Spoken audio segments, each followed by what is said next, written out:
यह कहानी परमहंस योगानंद द्वारा लिखी किताब ऑटोबायोग्राफी ऑफ अ योगी से ली गई है। इस कहानी में परमहंस योगानंद अपने बचपन की एक घटना के बारे में बताते हैं जब वो बाघ स्वामी नाम के एक संत से मिले। एक ऐसा ताकतवर संत जो सिर्फ अपने हाथों से ही बाघ जैसे हिंसक जानवर को अपने बस में कर लेता था। कहानी बहुत ही रोमांचक और अद्वितीय है, इसलिए अंत तक देखें। कहानी में आपको शारीरिक ताकत और मानसिक संतुलन के अद्भुत सामंजस्य के बारे में जानने को मिलेगा। इस पूरी कहानी के दौरान हम परमहंस योगानंद को उनके बचपन के नाम मुकुंद से संबोधित करेंगे। आइए शुरू करते हैं। परमहंस योगानंद अपनी किताब में लिखते हैं, एक दोपहर मैं यूं ही बैठा हुआ था कि तभी पीछे से हाँफती हुई आवाज आई। मैंने बाघ स्वामी का पता खोज लिया है, चलो कल उनके पास चलते हैं। चंडी, जो मेरे हाई स्कूल का साथी था, उसके इस वाक्य ने मुझे प्रसन्नचित्त कर दिया। मैं ऐसे संत से मिलने को उत्सुक था जिनकी ख्याति थी कि वे अपने हाथों से बाघों से लड़ते और उन्हें पकड़ते थे। अगले दिन की सुबह काफी ठंड थी, लेकिन मैं और चंडी अति उत्साह के साथ चल पड़े। कलकत्ता के बाहर भवानीपुर में बहुत खोज मशक्कत के बाद सही घर में पहुंचे। दरवाजे के बाहर लोहे के कुंडे लगे हुए थे जिन्हें मैंने तेजी से बजाया। इतनी कर्कश आवाज के बावजूद एक नौकर बड़े आराम से चहलकदमी करते हुए आया। उसकी प्रेम भरी मुस्कान इस बात का संकेत दे रही थी कि कितना भी शोर मचा लो, संत के घर की शांति भंग नहीं कर सकते। उसने हमें बरामदे में बुलाया। बहुत देर तक प्रतीक्षा करने के बाद आखिर में नौकर द्वारा बुलाए जाने पर मैं और चंडी एक शयन कक्ष में गए। वहां प्रसिद्ध बाघ स्वामी अपने बिस्तर पर बैठे हुए थे। उनके विशालकाय शरीर को देखकर अजीब सा लगा। आंखें फाड़े हम उन्हें एक टक देखते ही रह गए। हाथी की तरह मजबूत कंधे, पत्थर की तरह मजबूत और चौड़ी छाती, फुटबॉल की तरह फूली हुई भुजाएं, पेड़ के तने की तरह मजबूत और मोटी जांघें, अत्यंत मजबूत और मोटी गर्दन पर स्वामी जी का उग्र दिखने वाला मगर शांत मुखमंडल, मूछ, दाढ़ी और लहराते बालों से आच्छादित था। उनकी काली बड़ी आंखों में हंस और बाघ जैसी चमक थी। एक बाघ की खाल जो उनकी मांसल मजबूत कमर पर लिपटी हुई थी। उसके अलावा उनके शरीर पर कोई अन्य वस्त्र नहीं था। उन्हें देखकर मुझे महाभारत के महाबली योद्धा भीम की याद आ गई। हमने आज से पहले इतना मजबूत शरीर वाला इंसान पहले कभी नहीं देखा था। किसी तरह से साहस बटोर कर हम दोनों ने उनका अभिवादन किया और फिर पूछा, क्या आप हमें बताएंगे कि जंगल के पशुओं में सबसे भयंकर जानवर रॉयल बंगाल टाइगर को परास्त करना कैसे संभव है? बाघ स्वामी ने कहना शुरू किया, मेरे बच्चों, मेरे लिए बाघों से लड़ना कुछ भी नहीं है। जरूरत पड़ने पर मैं आज भी उनसे लड़ सकता हूं। फिर वह बच्चों की तरह हंस पड़े। उन्होंने आगे कहा, तुम बाघ को बाघ की तरह देखते हो, मैं उन्हें बिल्लियों की तरह देखता हूं। मुकुंद ने कहा, स्वामी जी, आपके मजबूत शरीर को देखकर मैं यह तो विश्वास कर सकता हूं कि आप किसी भी इंसान को चारों खाने चित्त कर सकते हो, लेकिन एक जंगली खुखार बाघ को भी ये बात मुझे हजम नहीं हो रही। बाघ स्वामी ने कहा, शक्ति निश्चित रूप से आवश्यक है। कोई इंसान जो बाघ को बिल्ली समझता है लेकिन शरीर से कमजोर है, तुम उससे जीत की उम्मीद नहीं कर सकते। मेरे शक्तिशाली हाथ ही मेरे अस्त्र हैं। फिर स्वामी जी ने उन दोनों को अपने साथ आंगन में चलने के लिए कहा, जहां दीवार के किनारे उन्होंने जोर से प्रहार किया। दीवार की एक ईंट टूटकर नीचे गिर पड़ी। दीवार की दूसरी ओर से प्रकाश अंदर आने लगा। आश्चर्य से भौचक्का होकर मुकुंद और चंडी ने सोचा, जो व्यक्ति अपने एक मुक्के से सीमेंट की इतनी मजबूत दीवार को तोड़ सकता है, वह बाघ के दांतों को तो निश्चित रूप से तोड़ सकता है। बाघ स्वामी ने आगे कहा, अनेक लोगों में मेरी तरह शारीरिक शक्ति तो होती है, लेकिन उनके अंदर एक मजबूत आत्मविश्वास की कमी होती है। जो शरीर से मजबूत मगर मन से कमजोर होते हैं, वे जंगली जानवर को देखते ही बेहोश हो जाते हैं। जंगल में रहने वाला हिंसक बाघ सर्कस के अफीम खाए बाघ से अलग होता है। ऐसा व्यक्ति जो शरीर से हरक्यूलस की तरह मजबूत मगर मन से कमजोर होते हैं, वे रॉयल बंगाल टाइगर के आगे डर के मारे बेबस हो जाते हैं। मनुष्य के इस डर के कारण बाघ ने मनुष्य को अपने मन में एक घबराई बिल्ली की तरह बदल दिया है। एक मनुष्य के लिए यह संभव है कि वह अपने बलिष्ठ शरीर और मजबूत मन की शक्ति से खुखार बाघ का पासा पलट सकता है और उसे मात्र एक भींगी बिल्ली में परिवर्तित कर सकता है। मैंने ऐसा 85 बार किया है। बाघ स्वामी की आत्मविश्वास भरी बातें सुनकर मुकुंद और चंडी को विश्वास होने लगा था कि उनके सामने बैठा महाबली साधु बाघ को भी हरा सकता है। मुकुंद ने बाघ स्वामी से पूछा, मन का शरीर की शक्ति से क्या संबंध है? बाघ स्वामी ने कहा, मन ही शरीर की मांसपेशियों को नियंत्रित करता है। जिस प्रकार हथौड़े की ताकत उस पर लगाई शक्ति के अनुपात में होती है, उसी प्रकार मनुष्य की शक्ति उसकी आक्रामक इच्छा शक्ति और साहस पर निर्भर करती है। शरीर को वस्तुतः मन ही बनाता है और उसे जीवित रखता है, लेकिन बाहरी दुर्बलता का कारण भी ये मन ही है।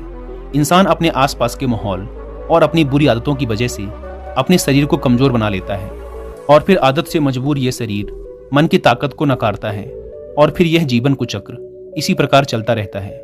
यदि मास्टर स्वयं को नौकर द्वारा नियंत्रित होने देता है तो नौकर निरंकुश तानाशाह बन जाता है और इसी प्रकार मन भी शरीर की आज्ञा का पालन कर उसका दास बन जाता है। मुकुंद और चंडी के बहुत अनुनय विनय करने पर बाघ स्वामी अपने जीवन के बारे में बताने के लिए तैयार हो गए। उन्होंने कहना शुरू किया, बचपन से ही मेरा उद्देश्य बाघों से लड़ना था। मेरी इच्छा शक्ति तो मजबूत थी, लेकिन मेरा शरीर बहुत ही दुर्बल था। फिर मैंने दृढ़ इच्छा शक्ति और लगन के दम पर अपने शरीर को मजबूत बनाया। मेरे लिए मन की इस अद्भुत शक्ति का महत्व और भी इसलिए बढ़ जाता है क्योंकि मैंने पाया कि बंगाल के टाइगर को परास्त करने वाली यही शक्ति थी। फिर मुकुंद ने बीच में टोकते हुए पूछ लिया, पूजनी स्वामी जी, क्या आपको लगता है कि मैं कभी बाघों से लड़ पाऊंगा? जरूर, बाघ स्वामी मुस्कुरा रहे थे। फिर उन्होंने कहा, लेकिन बाघ के कई प्रकार हैं। कुछ मनुष्य की इच्छा वासनाओं वाले जंगल में यूं ही घूमते रहते हैं। पशुओं पर प्रहार करके कोई आध्यात्मिक लाभ नहीं होता। इससे अच्छा है कि अपने अंदर के बाघ को पराजित किया जाए। मुकुंद ने फिर पूछा, क्या हम आपसे जान सकते हैं कि कैसे आपने जंगली जानवरों को अपने बस में करने की बजाय अपने अंदर की जंगली वासनाओं को बस में किया? यह सुन बाघ स्वामी मौन हो गए। उनकी आंखों में एक दूरी नजर आने लगी, मानो वो अपने बीते हुए कल में खो गए थे। लेकिन फिर कुछ समय पश्चात वे मुस्कुराए और भारी आवाज में बोले, जब मेरी प्रसिद्धि अपनी पूर्ण ऊंचाई पर पहुंची तो वो अपने साथ घमंड का नशा भी लाई। मैंने तय किया कि न केवल मैं बाघों से लड़ूंगा बल्कि लोगों को उसके विभिन्न करतब भी दिखाऊंगा। मेरा उद्देश्य था कि मैं इतने भयानक और हिंसक जानवर को एक पालतू जानवर की तरह व्यवहार करता दिखाऊं। मैंने अपना यह खेल जनता को दिखाना शुरू कर दिया। इसने मुझे खुशी से ओतप्रोत कर दिया। एक शाम मेरे पिताजी मेरे कमरे में चिंतामग्न स्थिति में आए और बोले, बेटा, मैं तुम्हें सावधान करना चाहता हूँ। मैं तुम्हें कर्म की चक्की के कारण और असर से बचाना चाहता हूँ। पिताजी, क्या आप भाग्यवादी हैं? बेटा, मैं भाग्यवादी नहीं हूँ, परंतु मुझे पवित्र ग्रंथों में पढ़ाए गए प्रतिफल के नियम पर विश्वास है। जंगल परिवार में तुम्हारे प्रति क्रोध फैला हुआ है। वह कभी भी तुम्हारे जान के खतरे के रूप में सामने आ सकता है। पिताजी, आप मुझे आश्चर्यचकित कर देते हैं। आप यह भली भांति जानते हैं कि बाघ खूबसूरत मगर निर्दयी जानवर है। वह एक लाचार जानवर को मारकर और भरपेट भोजन करने के बाद भी एक नए शिकार को देखकर उसके अंदर फिर से शिकार करने की इच्छा जाग जाती है। बेचारा शिकार भले ही खुशियों से भरा एक हिरण हो जो जंगल में घास का आनंद ले रहा था, बाघ उसे पकड़कर निर्ममता से उसकी कोमल गर्दन को तोड़ देता है और फिर अपने रास्ते चला जाता है। पिताजी, कृपया करके आप मुझे एक बाघ को बस में करने वाले की तरह समझिए, कभी भी एक बाघ को मारने वाला नहीं। मेरा एक अच्छा कार्य कैसे मेरा नुकसान कर सकता है? और मैं आपसे याचना करता हूँ कि आप मुझे कुछ ऐसा आदेश ना दें जिससे मेरे जीने का तरीका बदल जाए। बाघ स्वामी ने आगे कहा। मेरे पिताजी ने बिना किसी भाव के मेरी सफाई सुनी। फिर उन्होंने गंभीर स्वर में एक रहस्य उद्घाटन किया। बेटा, तुम एक भयंकर भविष्यवाणी मुझे कहने के लिए विवश कर रहे हो, जिसे एक संत ने मुझसे कहा है। जब मैं रोज की तरह ध्यान पर बैठा हुआ था तो वह संत आया और बोला, प्रिय मित्र, मैं तुम्हारे विद्रोही पुत्र के लिए एक संदेश लाया हूँ। उसे अपने इस खतरनाक और खुखार गतिविधियों को बंद करने के लिए कहो, अन्यथा उसका बाघ के साथ सामना एक घातक घाव के रूप में खत्म होगा। अगले 6 महीने तक मरणासन बीमारी से जूझेगा। उसके बाद वह अपना पुराना रास्ता बंद कर देगा और सन्यासी बन जाएगा। इस कहानी ने मुझे जरा भी प्रभावित नहीं किया। मैंने इसे अपने पिता की भाग्यवादी भ्रांतिपूर्ण विचारधारा पर उनका सच्चा विश्वास समझा। मेरे पिता की चेतावनी के कुछ दिनों बाद मैं कूच बिहार की राजधानी गया। प्राकृतिक सौंदर्य से भरपूर यह शहर मेरे लिए नया था। मैंने अपने अंदर एक परिवर्तन की उम्मीद की, जैसा होता आया था। मेरे चारों ओर उत्सुक जनता सड़कों में मेरे पीछे पीछे थी। कभी कभी मैं उनको यह फुसफुसाते हुए सुनता, यही वह आदमी है जो जंगली बाघों से लड़ता है। क्या ये उसके पैर हैं या किसी वृक्ष का तना? उसके चेहरे को तो देखो, वह स्वयं किसी बाघ राजा का अवतार लगता है। फिर बाघ स्वामी ने मुकुंद की तरफ इशारा करते हुए कहा, तुम्हें तो पता ही होगा कि गांव के शैतान बच्चे किस प्रकार ताजा अखबार का काम करते हैं। खबर फैलने की गति पेपर से भी तेज होती है। कुछ ही घंटों में पूरे शहर में मेरी उपस्थिति से खलबली मच गई। मैं संध्या के समय शांति से आराम कर रहा था जब मैंने घोड़ों के टापों की आवाज सुनी। मैं जहां रुका हुआ था वहां उन टापों की आवाजें आकर बंद हो गई। लंबे कद के पगड़ी पहने पुलिस वालों का एक दल अंदर आ गया। मैं भौचक्का था। इन पुलिस वालों के लिए कुछ भी संभव है। क्या पता वे मुझसे किस प्रकार का काम करवाना चाहते हैं। लेकिन अफसर ने अति विनम्रता के साथ मेरा अभिवादन किया। उन्होंने कहा, आदरणीय महोदय, कूच बिहार के युवराज ने हमें आपका स्वागत करने के लिए भेजा है। कल सुबह अपने महल में आने के लिए आमंत्रित किया है। मैंने इस पर कुछ सोच विचार किया। किसी अज्ञात कारणवश मेरी इस शांत यात्रा में मुझे यह एक विघ्न स्वरूप लगा। लेकिन जिस विनम्रता से उन्होंने कहा, मैंने साथ जाने की स्वीकृति दे दी। दूसरे दिन जिस राजकीय सम्मान के साथ मुझे 4 घोड़ों वाले शाही कोच तक ले जाया गया, उसे देखकर मैं चकित रह गया। एक नौकर ने अलंकृत छाता मेरे सर के ऊपर तेज धूप से मुझे बचाने के लिए पकड़ा हुआ था। नगर से होते हुए बाहर जंगल की ओर की मेरी यात्रा बहुत सुखद थी। मुझे आनंद आ रहा था। युवराज राजमहल के द्वार पर स्वयं मेरा स्वागत करने आए थे। उन्होंने मुझे अपने स्वर्ण जड़ित सिंहासन पर बैठाया और स्वयं कम सज्जायुक्त सिंहासन पर बैठे। यह विनम्रता निश्चित रूप से मेरे पर भारी पड़ने वाली है। मैं आश्चर्यचकित होकर सोच रहा था। कुछ अनौपचारिक बातचीत के बाद युवराज ने अपना उद्देश्य प्रकट किया। मेरे शहर में अफवाह है कि आप केवल अपने नंगे हाथों से जंगली बाघों के साथ लड़ सकते हैं। क्या यह सत्य है? मैंने कहा, हाँ, यह सत्य है। मुझे इस पर विश्वास नहीं होता। युवराज ने कहा, आप कलकत्ता में सफेद चावल खाने वाले एक शहरी व्यक्ति हैं। सच सच बताइए, क्या आप बिना रीढ़ के लुंज पुंज भांग के नशे में चूर बाघों के साथ तो लड़ते नहीं आ रहे? युवराज की आवाज ऊंची और व्यंग भरी थी। उनकी व्यंग भरी मुस्कान मानो मेरा मजाक उड़ा रही हो। मैंने उनके इस अपमान का उत्तर देना जरूरी नहीं समझा। युवराज ने आगे कहना शुरू किया, हम हाल ही में पकड़े गए बाघ राजा बेगम के साथ लड़ने के लिए आपको चुनौती देते हैं। यदि आप उसका सफलतापूर्वक सामना कर सके, उसे बेड़ियों में बांधकर पिंजरे में कैद कर पाएंगे, तो हम आपको हजारों रुपए और अन्य पुरस्कारों से नवाजेंगे। और यदि आप उससे लड़ने के लिए इनकार कर देते हैं, तो हम आपको पूरे शहर में एक पाखंडी की तरह घोषित कर देंगे। उसकी अभद्र भाषा मुझे गालियों की बौछार की तरह लगी। मैंने गुस्से में उसकी बातें स्वीकार कर ली। मेरे हाँ करने की खुशी की उत्तेजना में आधे खड़े हुए युवराज एक कुटिल मुस्कान के साथ वापस बैठ गए। उसे देखकर मुझे रोम की राजाओं की याद आई, जो ईसाइयों को हिंसक पशुओं से लड़ाने में आनंद लेते थे। युवराज ने आगे कहा, 1 हफ्ते बाद यहाँ पर युद्ध होगा। मुझे खेद है कि हम आपको लड़ाई से पहले बाघ को देखने की अनुमति नहीं दे सकते। हो सकता है युवराज को डर था कि मैं उसे सम्मोहित न कर दूं अथवा उसे भांग न खिला दूं, पर असल में मुझे इसका कोई ज्ञान नहीं था। मैं राजमहल से बाहर आ गया। मैंने आश्चर्य के साथ देखा कि शाही छाता और बग्घी का कहीं अता पता नहीं था। युवराज तो छोड़ो, एक नौकर तक मुझे राजमहल के दरवाजे तक छोड़ने नहीं आया। पता नहीं क्यों इस बार अंदर से मेरा इस बाघ से लड़ने का दिल नहीं कर रहा था, पर क्योंकि मैं युवराज की राजधानी में था, इसीलिए मुझे ना चाहते हुए भी ये करना पड़ेगा। यहाँ पर एक कहावत याद आती है, जिसकी लाठी उसकी भैंस। ये कहावत पुरानी है और शक्ति की परिभाषा देती है। जिसकी ताकत ज्यादा, आखिरी फैसला उसका होता है। अगर आपको भी ऐसे बेहतरीन तरीकों को सीखना है जो इंसान के रूप में आपके व्यक्तित्व को शक्तिशाली बना दे, तो इसके लिए आप कुकू एफएम पर एक बुक समरी सुन सकते हैं, जिसका नाम है द 48 लॉ ऑफ पावर। यह पावरफुल बनने के बारे में दुनिया की सबसे बेस्ट किताब है।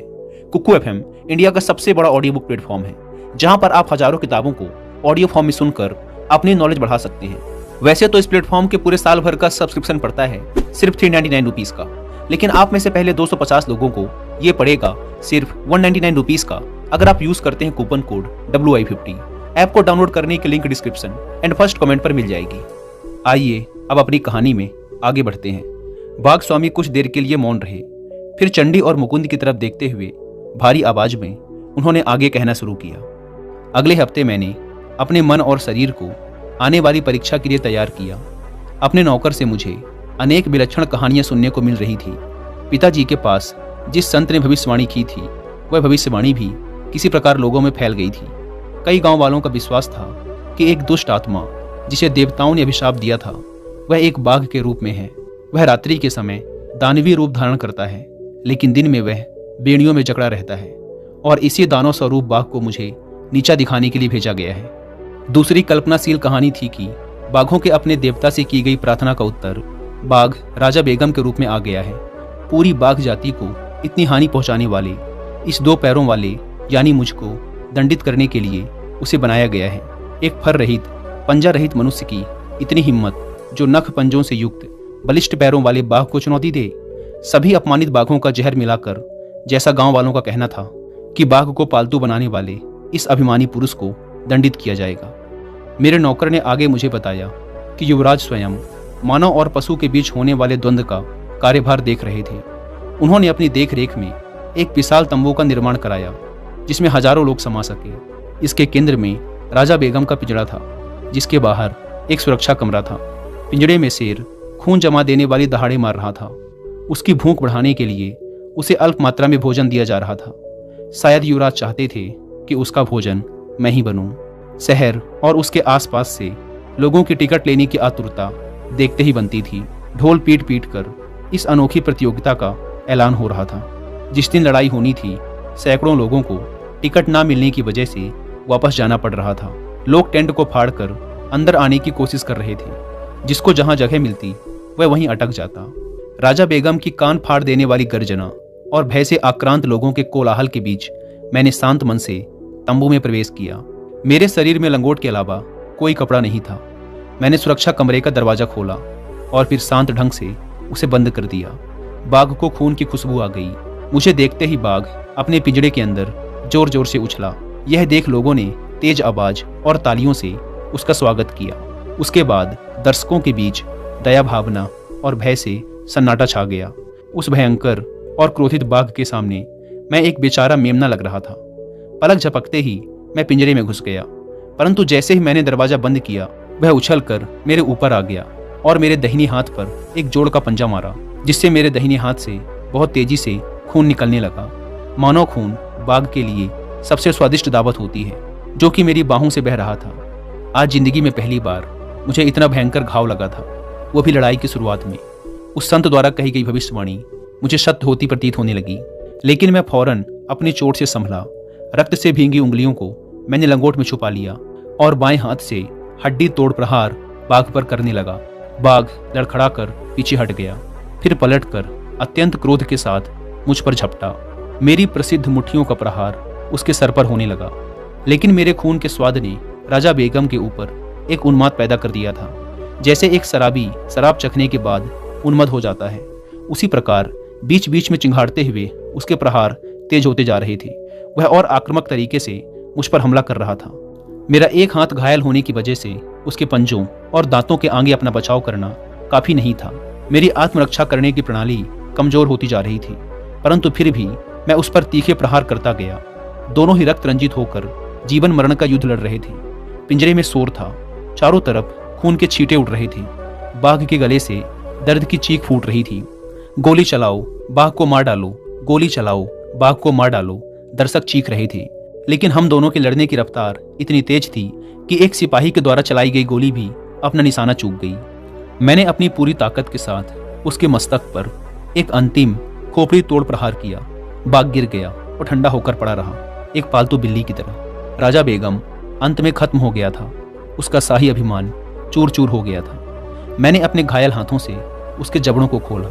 एक क्षण के लिए मैं अपना सर उसके खुले मुंह के अंदर ले गया। मैंने चारों तरफ बेड़ियों को देखा। एक के ऊपर एक रखते हुए मैंने बाघ को उसकी गर्दन से पिंजड़े की सलाख में बांध दिया और विजयी गर्भ से मैं दरवाजे की तरफ बढ़ा। लेकिन मूर्तिमान शैतान राजा बेगम किसी दानव की तरह अब भी जीवित था। एक झटके में ही उसने उस जंजीर को तोड़ दिया और वह मेरी पीठ की तरफ झपट पड़ा। मेरा कंधा उसके जबड़े में फंस गया। ऐसी स्थिति में मैं जोर से नीचे गिरा, परंतु पलक झपकते ही मैंने उसे अपने नीचे दबोच लिया और लगातार उसके जबड़े पर प्रहार करता रहा। मेरे निष्ठुर प्रहारों से वह मूर्छित हो गया। इस बार मैंने उसे अच्छी तरह से बांधा और फिर धीरे धीरे मैं पिंजरे से बाहर आ गया। इस बार मैंने फिर से चीख पुकार सुनी। यह हर्षोल्लास का शोर था। भीड़ के चिल्लाने की आवाज मानो एक ही विराट गले से निकल रही थी।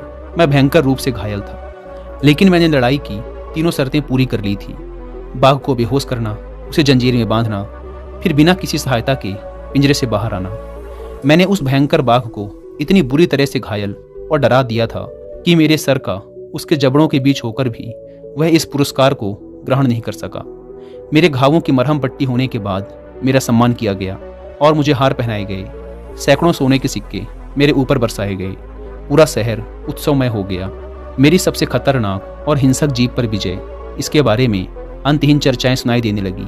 वचन के अनुसार राजा बेगम मुझे दे दिया गया, जिसकी मुझे कोई खुशी नहीं हुई। इस घटना के बाद मेरे अंदर एक आध्यात्मिक बदलाव ने प्रवेश किया। मैंने उस पिंजरे से अंतिम बार बाहर निकलने के साथ ही अपनी सांसारिक इच्छाओं का द्वार भी बंद कर दिया था। लड़ाई के वजह से लगे गहरे घावों की वजह से अगले कुछ दिन बहुत ही वेदना और दुख के साथ बीते।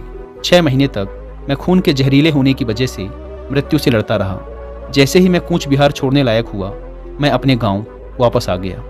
मेरे पिता के सामने उन संत के द्वारा की गई भविष्यवाणी सत्य सिद्ध हो गई थी। इसीलिए मैंने मन ही मन उन संत को अपना गुरु मान लिया था और मेरी इच्छा सच्ची थी, क्योंकि एक दिन वही संत बिना किसी सूचना के मेरे घर आ गए। बाघ को पालतू बनाना अब बहुत हुआ। उन्होंने बहुत ही शांत और अधिकारपूर्ण वाणी में मुझसे कहा, मेरे साथ आओ, मैं तुम्हें मानव मन के जंगलों में घूमने वाले अज्ञान के पशुओं को वश में करना सिखाऊंगा। तुम्हें दर्शकों की आदत हो गई है। अब योग अभ्यास में तुम्हारी रोमांचक विजय पर देवताओं की गैलेक्सी तुम्हारे साथ नाचेगी। मेरे दिव्य संत ने मुझे आध्यात्मिक पाठ की दीक्षा दी। उन्होंने मेरे आत्मा के द्वार, जो बहुत समय तक उपयोग में ना लाए जाने के कारण जंग लगे और सख्त हो गए थे, उन्हें खोल दिए।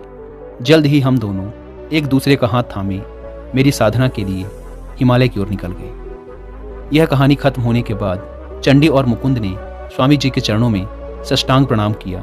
बाघ स्वामी के तूफानी जीवन की एक झलक दिखाने के लिए उन दोनों के मन में उनके प्रति आभार था। ठंडे बरामदे और लंबी प्रतीक्षा का प्रतिफल उन्हें बहुत अच्छे ढंग से मिल चुका था। दोस्तों, मुझे उम्मीद है कि आपको बाघ स्वामी की यह कहानी जरूर पसंद